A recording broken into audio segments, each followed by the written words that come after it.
అందరికీ నమస్కారం అండి. ఇప్పుడు వినబోయే కథ పేరు సుగంధ సమీరం. బెజ్జారపు వినోద్ కుమార్ గారు రచించారు. కథ విందాము. చీకటి వెలుగులో ఏది ముందు ఏది వెనక అడిగింది ఇందిర. ఎదురుగా నల్లటి రోడ్డును అంతకంతకు కమ్మేస్తున్న చీకట్లను చూస్తూ. నున్నటి రోడ్డుపైన ఆ కారు ప్రయాణం ప్రారంభమై అప్పటికి 4 గంటలైంది. సమాధానం రాకపోవడంతో తన ప్రశ్నకు తనకే నవ్వొచ్చింది ఇందిరకు. బ్యాక్ సీట్లో తన పక్కనే కూర్చొని ఉన్న అనసూయ వైపు చూసి నవ్వుతూ, క్లిష్టమైన ప్రశ్న కదా, నువ్వేం చెబుతావులే, నువ్వే కాదు ఎవరికీ సమాధానం తెలియని ప్రశ్న ఇది అంది. ముందు వెనక రెండూ చీకటే అంది అనసూయ సమాధానంగా. ఎలా?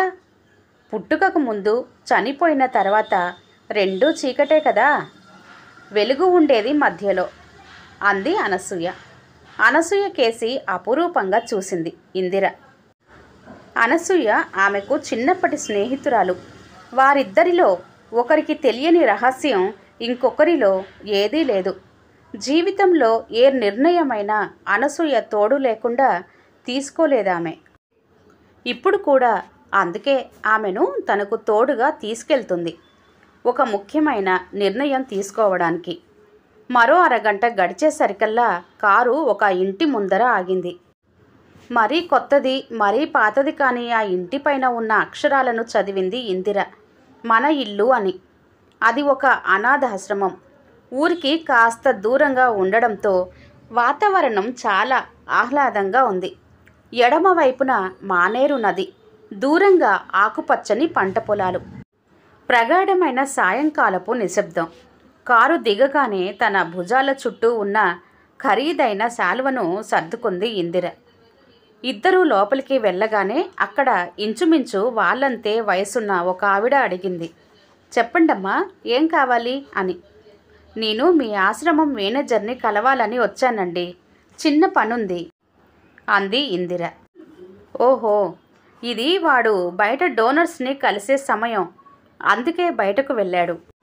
రావడానికి మరో 1.5 గంటైనా పడుతుంది అందామె.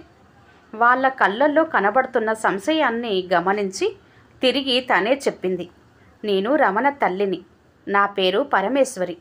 వాళ్ళిద్దరిని ఆఫీస్ రూము ఆనుకొని ఉన్న మరో రూమ్లోకి తీసుకెళ్ళి అక్కడ కూర్చోబెట్టింది.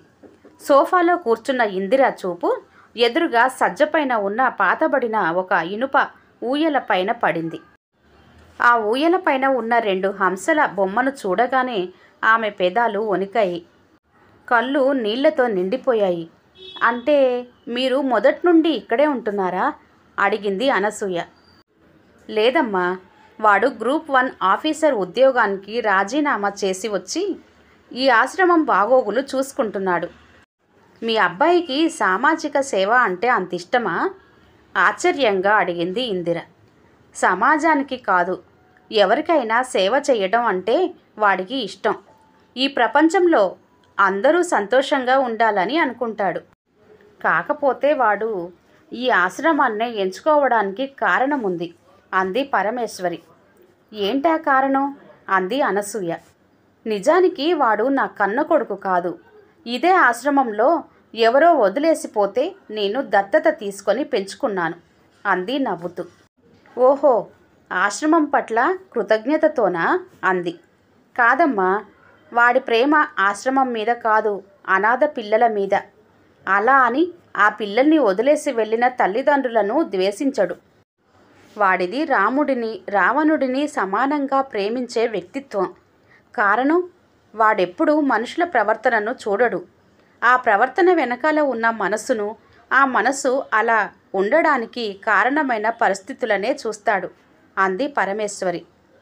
అలా అంటున్నప్పుడు ఆమె కళ్ళల్లో గర్వం కనిపించింది. రాత్రి 8:30 అవుతుండగా వచ్చాడు రమణ. రాగానే ఇందిర కూర్చున్న రూంలోకి వెళ్ళి అడిగాడు, చెప్పండమ్మా, ఏం పని మీద వచ్చారు అని అడిగాడు. నేను మీతో కొంచెం వివరంగా మాట్లాడాలి, కొంచెం ఎక్కువ సమయం పడుతుంది అంది ఇందిర అభ్యర్థిస్తున్నట్టు. అలాగేనమ్మా, ఇది భోజనాల టైం, అందరం కలిసి భోంచేద్దాం, తర్వాత మాట్లాడుకుందాం అనేసి వాళ్ళను తీసుకొని డైనింగ్ హాల్లోకి వెళ్ళాడు. అక్కడ బల్ల ముందర అప్పటికే కూర్చొని ఉన్నారు పిల్లలు, కొంతమంది వృద్ధులు కూడా. అందరితో కలిసి భోజనం చేసిన తర్వాత ఆఫీస్ రూంలోకి వచ్చాడు రమణ. చెప్పండమ్మా, మీరు మాట్లాడొచ్చు అన్నాడు. రమణ, ఇందిర, అతనితో పాటు పరమేశ్వరి కూడా కూర్చుంది. మీరు కేసీ బ్యాటరీస్ పేరు విన్నారా అంది ఇందిర. అంత పెద్ద కంపెనీ పేరు వినని వారుంటారా? మా ఆశ్రమంలో ఉన్న పవర్ జనరేటర్ ఆ కంపెనీదే అన్నాడు రమణ. ఆ కంపెనీ యజమాని దేవవ్రత భార్యను నేను. నా పేరు ఇందిర. కేసీ అంటే కృష్ణ, చైతన్య, వాళ్ళిద్దరూ నా కొడుకులు అంది. చాలా సంతోషం అండి. మీరు మమ్మల్ని ఇలా వెతుక్కుంటూ రావడం. కానీ మీరు ఏం ఆశించి ఇంత దూరం వచ్చారో తెలియదు, చెప్పండి అన్నాడు రమణ. మా ఆయన చనిపోయి 7 ఏళ్లున్నర కావస్తుంది. ఆయన చనిపోయేటప్పుడు ఆస్తిని 3 సమాన భాగాలు చేసి నా 2 కొడుకులకు, నాకు ఒక్కో భాగం చెందేలా వీలునామా రాసి చనిపోయాడు అంది ఇందిర. ఆమె ఒక్కో మాట చెబుతున్న కొద్దీ వింటున్న వారిలో ఆమె ఇంకా ఏం చెబుతుందోనన్న కుతూహలం పెరిగిపోయింది మిగిలిన వారిలో. నిజానికి ఆమె అక్కడికి వచ్చిన ఉద్దేశ్యం అనసూయకు కూడా చెప్పలేదు. మళ్ళీ చెప్పడం ప్రారంభించింది. వీలునామా విషయం తెలియగానే అప్పటి వరకు నా పట్ల ఎంతో ప్రేమగా ఉన్న నా కొడుకులిద్దరి ప్రవర్తనలో మార్పు వచ్చింది. హఠాత్తుగా వారి ప్రవర్తనలో వచ్చిన మార్పు నన్ను విస్మయానికి గురిచేసింది. ఇద్దరు ఒకరికి తెలియకుండా ఒకరు వచ్చి నా భాగానికి వచ్చిన ఆస్తిని తనకు ఇవ్వమని, నన్ను పువ్వుల్లో పెట్టి చూసుకుంటానని బతిమాలారు. ఎన్నో ప్రలోభాలకు గురి చెయ్యాలని చూశారు. ఆఖరికి బెదిరించారు కూడా. మాట పెగలకపోవడంతో కొద్దిసేపు ఆగి మళ్ళీ చెప్పసాగింది. నిజానికి ఈ వయసులో నాకు ఆ ఆస్తితో పని లేదు. కానీ వాళ్ళు తొందరపడి తమలోని వ్యాపార తత్వాన్ని బయట పెట్టుకున్నారు. నన్ను తమ వ్యాపారంలో భాగంగానే చూశారు. దాంతో వారికి నా వాటా ఇవ్వనని చెప్పాను. అప్పుడు వాళ్ళిద్దరూ ఒకటైపోయి నా ఆస్తి విషయంలో కోర్టుకి వెళ్ళారు. వాళ్ళ తాత నుండి సంక్రమించిన వ్యాపారాన్నే వాళ్ళ నాన్న డెవలప్ చేశారు కాబట్టి ఆస్తి మొత్తం తమకే దక్కాలనేది వారి వాదన. కన్న తల్లితో ఉండే అనుబంధాన్ని కూడా వ్యాపారంలో భాగంగానే భావించిన వాళ్లను చూస్తే అసహ్యం వేసింది. అందుకే నేను న్యాయ పోరాటం చేశాను. కోర్టులో గెలిచాను. ప్రస్తుతం నా వంతుకు వచ్చిన నా వాటా విలువ సుమారు 40 కోట్లు అంది ఇందిర. అక్కడున్న ముగ్గురికి ఏమీ అర్థం కావడం లేదు. అసలు ఆమె ఈ ఆశ్రమానికి ఎందుకు వచ్చింది, ఈ విషయాలన్నీ ఎందుకు చెబుతుంది అనే ప్రశ్నలే మెదిలాయి ముగ్గురిలోనూ. ప్రపంచంలో అందరూ ఒకేలా పుడతారమ్మా. అనువంశికంగా ఎలాంటి లక్షణాలు వచ్చినా అవి చాలా వరకు ఉద్వేగాల వరకే పరిమితమవుతాయి. వారు ఎదిగే క్రమంలో వారి వ్యక్తిత్వ నిర్మాణంలో పరిసరాల ప్రభావం ఎక్కువగా ఉంటుంది. వారు వ్యాపార కుటుంబంలో పుట్టి అందులోనే పెరిగారు. వారి ప్రవర్తన అలాగే ఉంటుంది. ఇన్నేళ్ల తర్వాత వారిని నిందించడంలో అర్థం లేదు. సరే గాని మీరు ఇక్కడికి వచ్చిన కారణం ఏమిటో చెప్పండి అన్నాడు రమణ. ఏదో చెప్పబోయి ఆగిపోయిందామె. గబాల్న లేచి పక్క రూంలోకి పరిగెత్తి సజ్జపైన ఉన్న ఊయలను చూస్తూ ఏడవసాగింది. ఆమె నోటి నుండి చిన్న శబ్దం కూడా రావడం లేదు. కానీ కన్నీళ్లు మాత్రం దారలుగా కారసాగాయి. ఏమైందమ్మా అంది పరమేశ్వరి.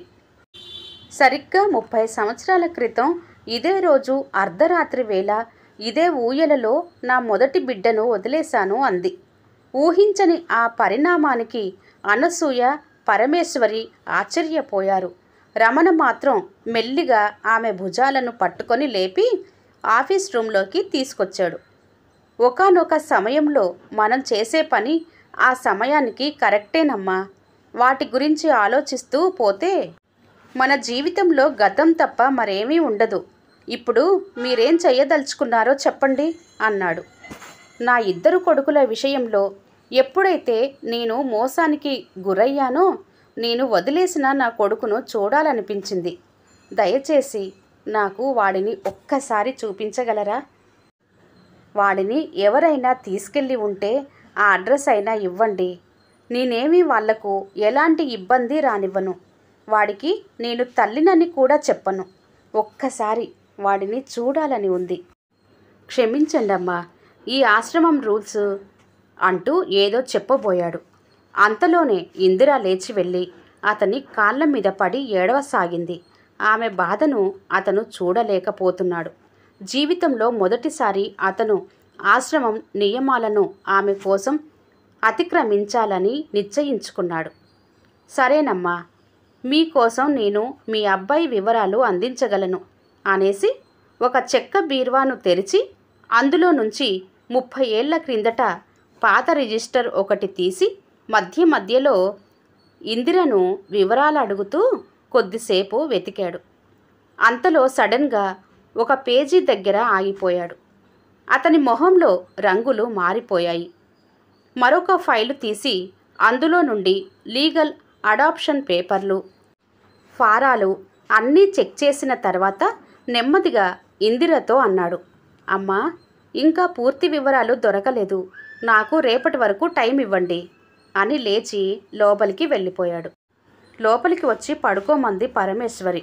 కానీ తాను ఆ ఊయల ఉన్న గదిలోనే పడుకుంటానని చెప్పి అనసూయతో కలిసి సోఫాలో పడుకుండిపోయింది ఇందిర. మర్నాడు ఉదయం ఆమె నిద్ర లేచేసరికి ఆఫీస్ రూమ్లో కూర్చొని ఉన్న రమణ కనిపించాడు. ఎంతో ఆతృతగా అతని దగ్గరికి వెళ్ళింది ఇందిర. అమ్మా, మీరు ముందుగా ఫ్రెషప్ అయ్యి టిఫిన్ చేసి రండి అన్నాడు రమణ. రాత్రంతా నిద్రపోనట్టుగా అతని కళ్ళు ఎర్రగా ఉన్నాయి. విపరీతమైన మానసిక సంఘర్షణలో గాయపడి అలసిపోయిన సైనికుడిలా ఉన్నాడు. మారు మాట్లాడకుండా వెళ్ళి ఫ్రెషప్ అయి వచ్చారు ఇందిర, అనసూయలు. పరమేశ్వరి లేదా అడిగింది ఇందిర. అమ్మ తెలిసిన బంధువుల ఇంటికి వెళ్ళింది, రాత్రికి గాని రాదు అన్నాడు రమణ బలహీనంగా నవ్వుతూ. నా కొడుకు గురించి ఏమైనా తెలిసిందా ఆతృతగా అడిగింది ఇందిర. తెలిసిందమ్మా, కానీ అంటూ ఆగిపోయాడు. ఏమైంది, ఎక్కడున్నాడు, ఎలా ఉన్నాడు గబగబా అడగసాగింది ఇందిర. అతను తనను పెంచిన తల్లిని వదిలి రావడానికి ఇష్టపడట్లేదు అన్నాడు. అయినా పర్లేదు, ఒక్కసారి చూస్తానంతే. వీలైతే ఒక్కసారి తాకుతాను, లేకుంటే లేదు అంది దాదాపుగా ఏడుస్తూ. నువ్వు వదిలి వెళ్ళిన కొడుకును నేనే అన్నాడు భావరహితంగా. అతని మాటలు పూర్తి కాకుండానే ఒక్కసారిగా వెళ్ళి రమణను వాటేసుకుంది ఇందిర. ఇన్ని ఏళ్లుగా ఆమె అనుభవిస్తున్న హింస, అపరాధ భావన ఉప్పెనలాగా పొంగుకు వస్తుంటే ఆమె కన్నీళ్లతో అతని భుజం మొత్తం తడిసిపోసాగింది. అతను కూడా అంతే ప్రేమగా ఇందిర కౌగిలిలో ఒదిగిపోయాడు. వాళ్ళు ఆ స్థితి నుండి తేరుకోవడానికి కొంత సమయం పట్టింది. కానీ అమ్మా, ఏదో మాట్లాడబోయాడు రమణ. నువ్వేమీ చెప్పనక్కర్లేదురా, నువ్వు పరమేశ్వరి దగ్గరే ఉండు. కానీ ఈ ఒక్కరోజు మాత్రం నన్ను నీ అమ్మలాగా ఉండనివ్వు చాలు. అంతకు మించి నేనేమీ ఆశించను అంది అతని చేతులు పట్టుకొని. అప్పటి వరకు ప్రేక్షకురాలిగా ఉన్న అనసూయ అక్కడ నుండి బయటకు వెళ్ళిపోయింది. ఆ రోజంతా వాళ్ళిద్దరూ క్షణం కూడా ఒకరిని విడిచి ఒకరు ఉండలేదు. ప్లేట్లో భోజనం పెట్టుకొచ్చి తానే స్వయంగా కలిపి తినిపించింది. రమణ కూడా ఆమె ఒళ్ళో పడుకొని ఎన్నో కబుర్లు చెప్పాడు. కారులో ఇద్దరూ బయటకు వెళ్ళి పొలాల గట్ల వెంట తిరిగి వచ్చారు. రమణ బాల్యం గడిచిన తీరును అడిగి మరీ చెప్పించుకున్న ఇందిర తాను అనుభవించిన బాధనంతా అతనికి చెప్పింది. సాయంత్రం అవుతున్న కొద్దీ ఇందిర మనసంతా దిగులుతో నిండిపోయింది. సాయంత్రం ఆశ్రమానికి రాగానే తన బ్రీఫ్ కేసులోంచి ఆస్తి పేపర్లు తీసి రమణ చేతిలో పెట్టింది ఇందిర. ఇది న్యాయంగా నీకు చెందాల్సిన వాటా. ఎందుకంటే ఇది మీ నాన్న సంపాదన. నీకు చెప్పానుగా, పెళ్లికి ముందే చేసిన పొరపాటు వల్ల ఈ అనార్థం జరిగిందని. కానీ నిన్ను వదులుకున్న 2 ఏళ్ల తర్వాత మీ నాన్ననే పెళ్లి చేసుకున్నాను. కానీ నీ విషయం మీ నాన్నతో సహా ఎవరికీ చెప్పలేకపోయాను. రేపటి నుండి అవి నీ పేరు మీదకు మార్చే పనిలో ఉండు అంది. ఆ కాగితాలను బీరువాలో పెట్టాడు రమణ. చీకట్లో నుంచి చీకట్లోకి చేసే ప్రయాణమే జీవితం. మధ్యలో ఉండేదే వెలుగు.